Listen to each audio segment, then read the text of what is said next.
Hello guys, good morning. बात करते हैं आज के उत्तराखंड के लोअर पीसीएस के मेंस से रिलेटेड टॉपिक्स के बारे में। ये क्वेश्चन उत्तराखंड के पीसीएस के अपर मेंस में पूछा गया क्वेश्चन है। इसके आंसर को इसके एक तो क्वेश्चन हिस्ट्री से होगा, व्यक्तित्व से होगा और उत्तराखंड की अर्थव्यवस्था से संबंधित। बात करते हैं क्वेश्चन के बारे में। गोविंद वल्लभ पंत के राजनीतिक जीवन पर प्रकाश डालना। उत्तराखंड के कुछ महत्वपूर्ण व्यक्तित्व हैं जिनके बारे में टिप्पणियाँ लिखने को आती हैं। इसका आंसर राइटिंग करना है कि स्वतंत्रता संग्राम सेनानी इस 1920 के असहयोग व 1930 के सविनय अवज्ञा आंदोलन में सक्रिय भूमिका निभाई थी। कुशल प्रशासक के तौर पर इन्होंने 1937 और 1946 में संयुक्त प्रांत वर्तमान यूपी के मुख्यमंत्री बने। हिंदी भाषा का प्रचार में योगदान था। प्रशासनिक भाषा के रूप में हिंदी को बढ़ावा दिया था। संविधान निर्माण में संविधान सभा के सदस्य के रूप में भागीदारी निभाई थी। गृह मंत्री के तौर पर भूमिका थी। 1955 में भारत के गृह मंत्री बने। राज्य के पुनर्गठन में प्रमुख भूमिका निभाई थी। गोविंद वल्लभ पंत धार्मिक सहिष्णुता व लोकतंत्र के समर्थक भी थे और 1957 में भारत रत्न सम्मान दिया गया था। बात करते खुशीराम आर्य पर टिप्पणी।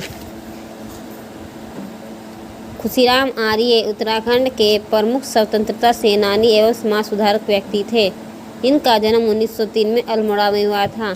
इनकी प्रारंभिक शिक्षा के बाद सामाजिक असमानताओं के खिलाफ सक्रिय हो गए थे। इन्होंने अस्पृश्यता, छुआछूत, जातीय भेदभाव के खिलाफ आंदोलन चलाया। ये आर्य समाज से प्रभावित थे और सामाजिक सुधार में इसकी विचारधारा का प्रयोग किया गया था।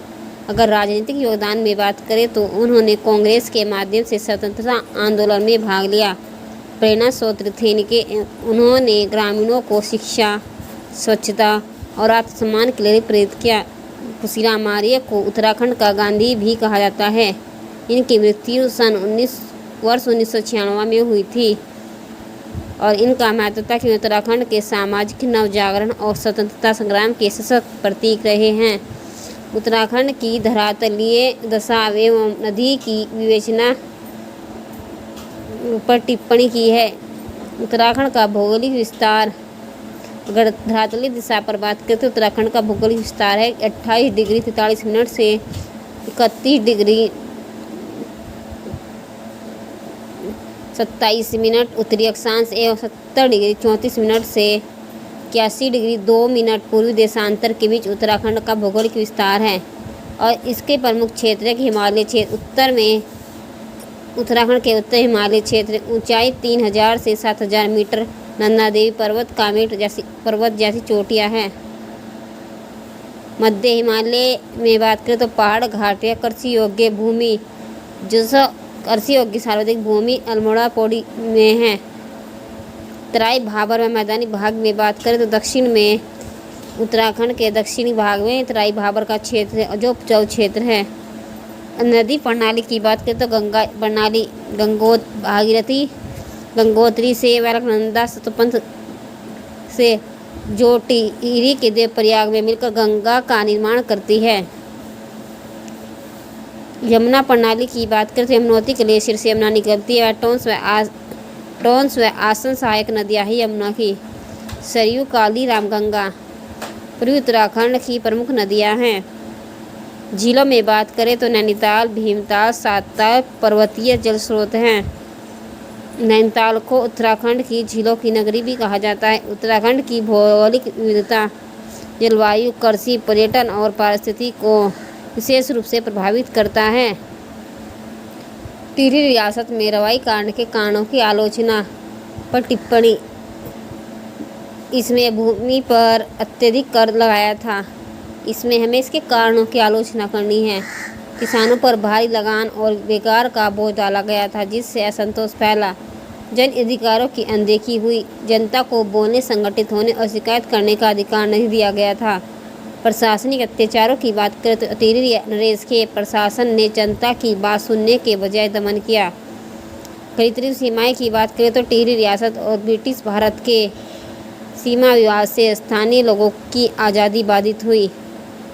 राजनीतिक चेतना का विकास की बात करें तो असहयोग आंदोलन व स्वतंत्रता संग्राम से लोगों में जागरूकता बढ़ गई, इसलिए उन्होंने टिहरी रियासत में रवाई कांड जैसे मुद्दे पर भी जन जागरूकता की। रवाई आंदोलन का नेतृत्व स्थानीय जनता ने संगठित कर संघर्ष को दिशा दी थी।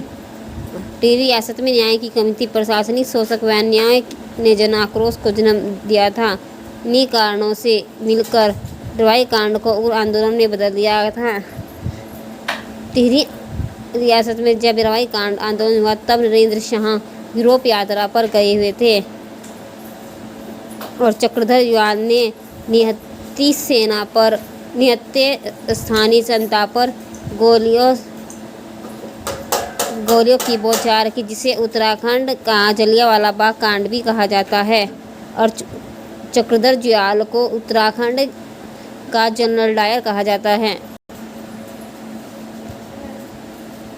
उत्तराखंड में सार्वजनिक निजी भागीदारी का महत्व। PP model.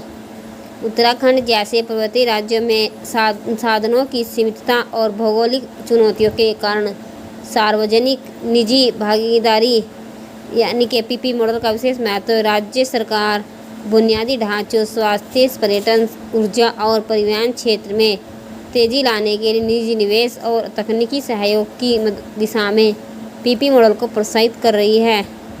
पीपी मॉडल का महत्व। उत्तराखंड में बुनियादी ढांचे का विकास, सड़कों, पुलों, सुरंगों और हवाई अड्डों के निर्माण में पीपी मॉडल का उपयोग किया जा रहा है। जैसे देहरादून स्मार्ट सिटी परियोजना के तहत। स्वास्थ्य सेवाओं में बात करें तो टेलीमेडिसिन और प्राइवेट अस्पतालों के साथ साझेदारी से ग्रामीण क्षेत्र में स्वास्थ्य सेवाओं की पहुंच बढ़ी है। पर्यटन में बात करें तो निजी क्षेत्र के साथ मिलकर smart remote tracking route, home stay, ropeway आदि विकसित किए जा रहे हैं, जैसे मसूरी धनौल्टी रोपवे परियोजना। ऊर्जा में बात करें तो जलविद्युत परियोजनाओं में निजी कंपनियों की भागीदारी बढ़ रही है। रोजगार की बात करें तो पीपी परियोजनाओं से राज्य में स्थानीय रोजगार के अवसर उत्पन्न हो रहे हैं।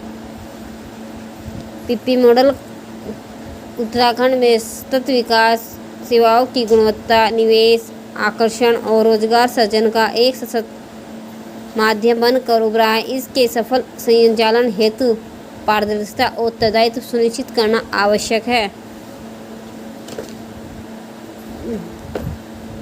गाइस, वीडियो पसंद आई तो वीडियो को लाइक करना, चैनल को सब्सक्राइब करना, अपने दोस्तों के साथ शेयर करना। धन्यवाद।